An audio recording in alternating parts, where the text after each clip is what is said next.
This week, P2P Live comes to you all the way from the People2People Adelaide office. Hi there, my name is Mark Smith. I'm Group Managing Director of People2People in Australia and the UK and Frog Recruitment in New Zealand. Yes, it's 12:30 on a Friday, Australian Eastern Daylight Saving Time at least, and we're broadcasting live throughout Australia with the latest employment and jobs market update. Today we've got a jam-packed broadcast. We've got our numbers where we promised to look at those hours worked from last week, and we're going to delve into those in January as to why people are taking extra leave in January. So we'll take a look at that. We've also got some jobs. We've got a job of the week, a temp job here in Australia. So if you're working holiday here in Australia and looking for a temp job, we've got one for you. We've got a permanent vacancy of the week. We've also got opportunities, one in New Zealand if you're thinking about moving across the ditch, and we've got opportunities in the UK as well. Lots to talk about. Let's jump into this week's employment stat of the week.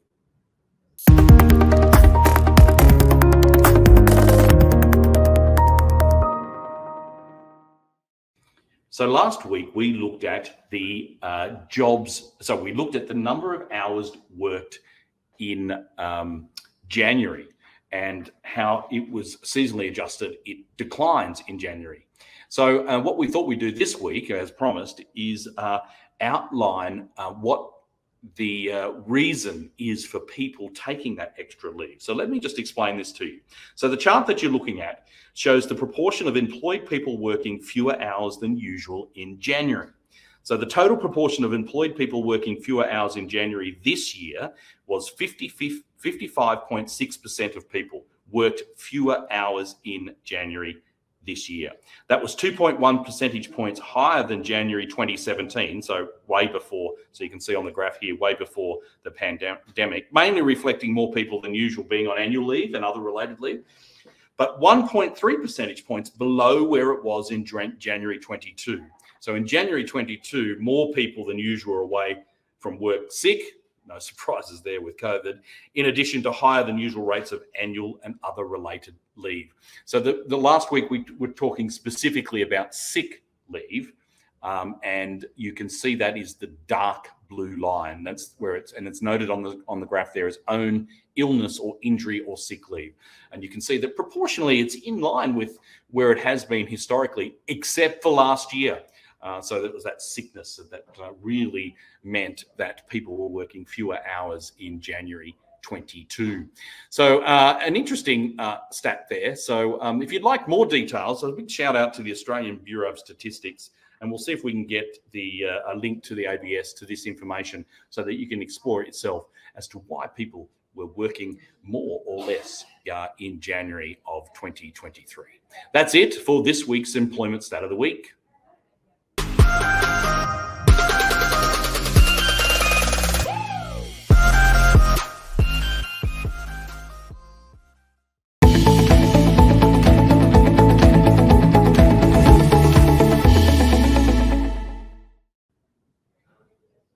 So we got some great jobs in Australia this week. Here's the first one. It's a temp job. So if you are immediately available or having a career break and want to get back in, or just exploring other opportunities, or even on a working holiday from the UK, Ireland, or anywhere else on the planet, then we've got this EA role in Macquarie Park here in New South Wales, in Sydney, paying $45 to $48 an hour, where as an executive assistant, you'll be doing diary and email management, coordinating administrative support. You need to have experience in a senior role where you are assisting senior stakeholders at this stage. And you've got to be very good at prioritisation. Aidan Boast is the person you need to speak to in our Sydney team, 82709705, or you can simply just hit the Apply Now button on the links in the comments here on YouTube, Facebook, and LinkedIn. So just hit Apply Now there, or jump on the phone to Aidan so you can learn more, or drop him an email. And here's the next opportunity that we've got. This is our permanent opportunity in Australia this week, and it's an accounts payable officer in Brisbane from our Queensland team. Christina Radden is the consultant that's looking after this in Brisbane. And as an AP officer, you'll be overseeing the whole function. You will be allocating tasks doing the entire processing of the accounts payable, batching, coding, inputting, managing the entire system. Got to be savvy with using systems because of the way that this company is set up with their accounts payable.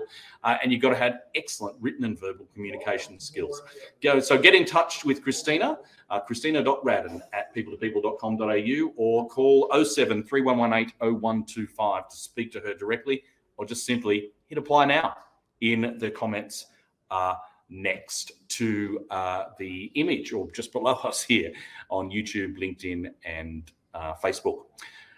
Okay, let's now have a look at a couple of opportunities overseas.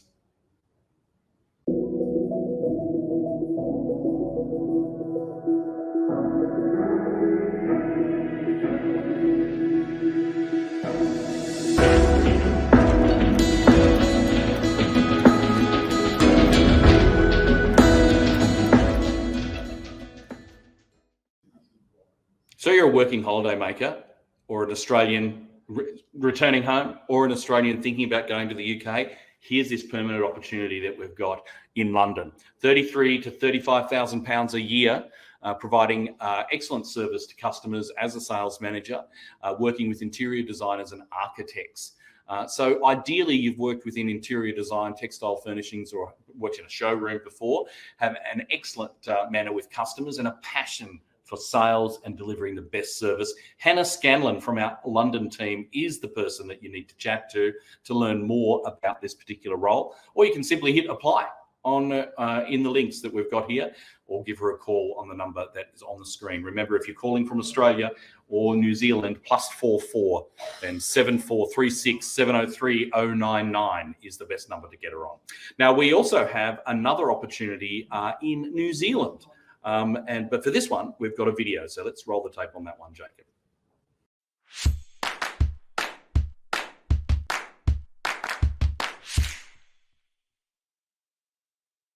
Hi, this is Katie from the Perm team here at Frog Recruitment. If you're a legal secretary or executive looking for the next step in your career, please reach out to me on the information below, as I have some exciting opportunities with some of Auckland's leading law firms, and I'm looking forward to hearing from you.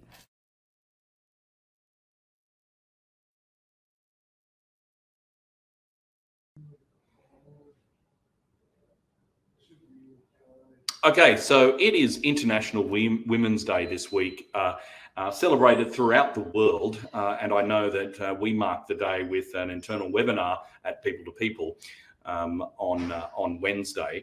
But we've also got, and we did ask our Melbourne team, women in our Melbourne team, about what International Women's Day means to them. And we've got a video for that right now.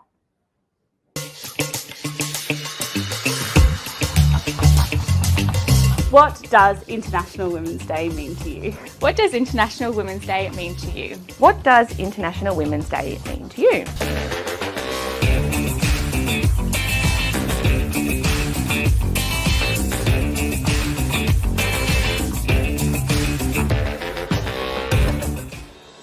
It means that women in their professional and in their personal life are recognised for the work that they do. It serves as an opportunity to reflect on all the incredible women in my life, whether that be family, friends, colleagues, you know, and just reflecting how they have, I guess, shaped me into the person that I am today.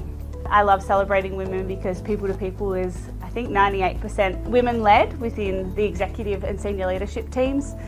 We have amazing women who look after us day in, day out, manage and mentor us, and it's definitely a great opportunity for us to celebrate their successes. At such a good turning point where women in the workforce are being recognised more thoroughly. I've been very, very blessed in my career to have worked with some very strong female influences in my life.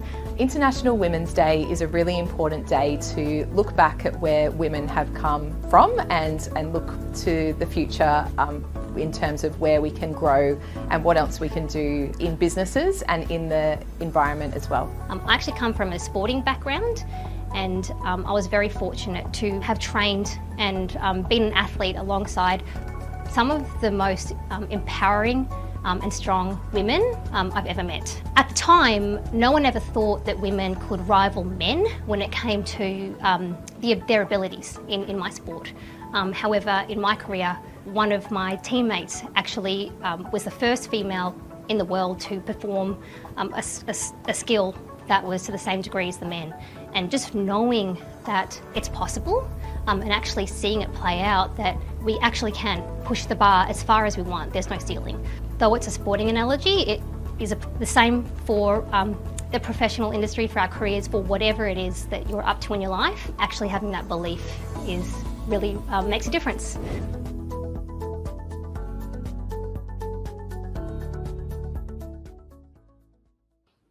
So the last thing we need to do today is have a look at our Twitter poll and the results from last week. So last week we were really interested in learning about whether you were worried about ChatGPT taking away your role or your job. And 56.8% of you said, no, not interested. Don't even think it's not going to affect me at all. 17.4% said, I don't know about that.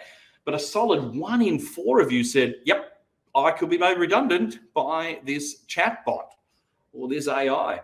It's really interesting. Just to give you a comparison, our London, if you watch P2P Live UK, that number is 8%. So in the UK, they're not as concerned about the rise of the OpenAI and ChatGPT. It's not going to affect the workplace. But here in Australia, it definitely does ring a bell to say, is my job in danger? Very interesting. So let's have a look at this week's poll. And if you wanted to participate, at People2People on Twitter or LinkedIn, and you can have your say, and we'll release results next week. To what extent do you feel your workplace is committed to diversity and inclusion? So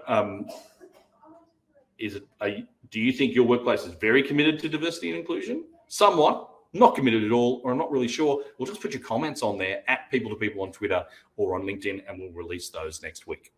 Okay, that's it, everybody. Thank you again for watching P2P Live Friday live from Adelaide. And I'm actually going to go off to the Adelaide Fringe Festival this weekend. If you haven't done it, check it out. Anyway, thanks for joining us, and we'll do it all again next week.